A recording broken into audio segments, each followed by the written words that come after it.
Little C's, all these different guys that were witnesses to this crime. And they all say the same thing. They all say, we don't know who these guys are. We're from New York. If you want to know, ask dmac. So when Russell Poole heard the name dmac, he put it together that it was this corrupt LAPD cop, David Mack.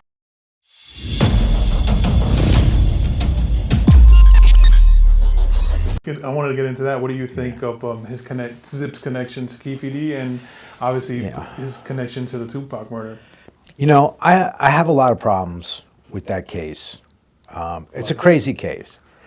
It seems that every LAPD investigation, the lead detective gets jammed up and something bad happens. So whether it's Russell Poole from the Biggie case or it's Greg Kading from the second Biggie case, crazy stuff happens, you know? So I need you to be a little specific. Go ahead.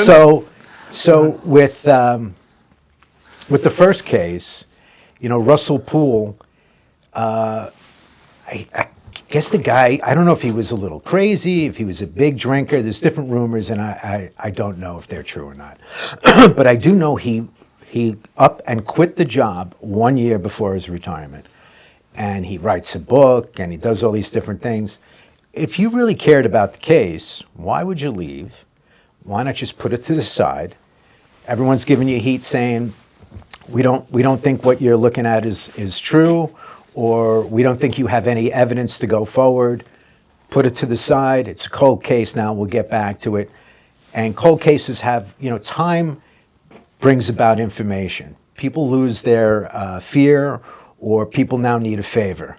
And that's how information comes forward in a lot of cold cases. And that's what needed to happen. And why he quit a year before his retirement is bizarre. I don't believe his theory is correct. I don't think the players are correct. And there's a lot of reasons for that. And when the incident happened with Biggie, Bob Kalina, who's an attorney, who's a friend of mine, he was representing all these guys from the Junior Mafia. Little C's, all these different guys that were witnesses to this crime.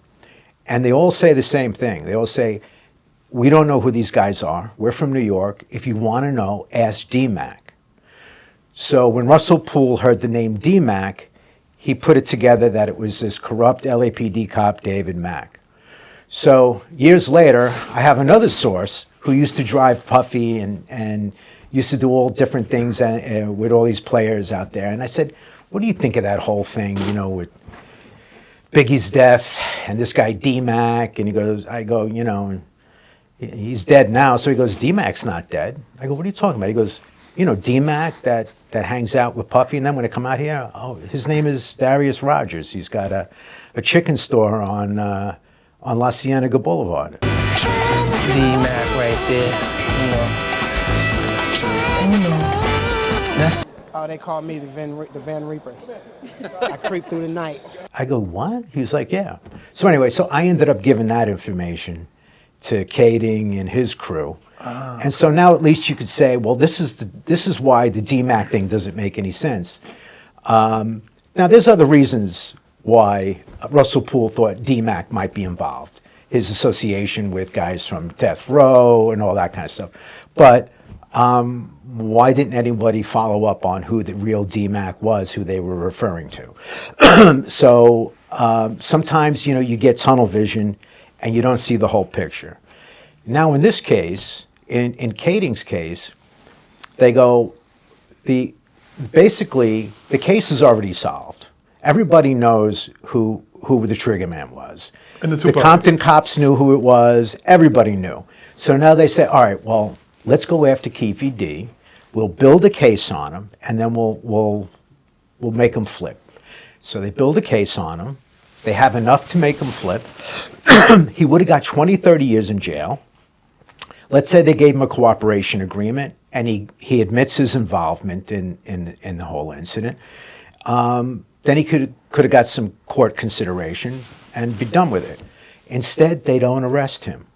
If you want to bring justice to a guy who took part in a murder and you don't have enough evidence, but you build a drug case against him and put him away for 30 years, and maybe give him a break and give him 10 years off his sentence if he'll admit to it and give some closure to the family about what actually happened that night.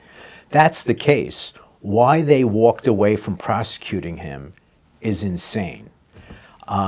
Nobody can figure out why. And then, then Kading got jammed up with a RICO case he was working on, and the guys in jail were asking him what they were supposed to say, and he was reminding them, and then they took it as he was telling them. Right. And so now he's got no credibility. He can't possibly testify at trials because a judge said he's not a credible witness, and he did things, and whether that judge is right or wrong, it doesn't matter. He's got this material that's going to follow him at every time there's a case. Defense attorney's going to be able to see that he had this incident at a trial, and it's going to ruin his credibility. So he retires.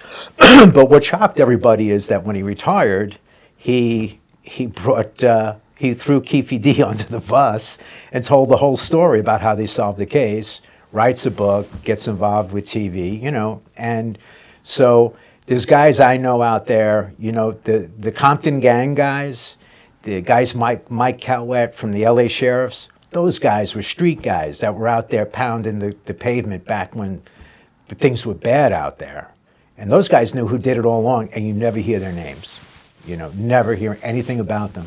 And they're the guys who really solved those cases, So I feel like they should get their day in front of the camera or in a book, because they really are good guys, Understood. I do understand that. But there are a team of people that, I'm pretty sure you've seen it when you're interviewed with Greg Kading. They love to attack his credibility. They love to hate Greg Kading. Absolutely. Because if they're able to attack his credibility, they make it seem none of what he put out, none of his investigation is true. So that's kind of like the point. So there are people that think Russell Poole's investigation is everything is factual, right? And that the DA, everybody was conspired to push all this information away.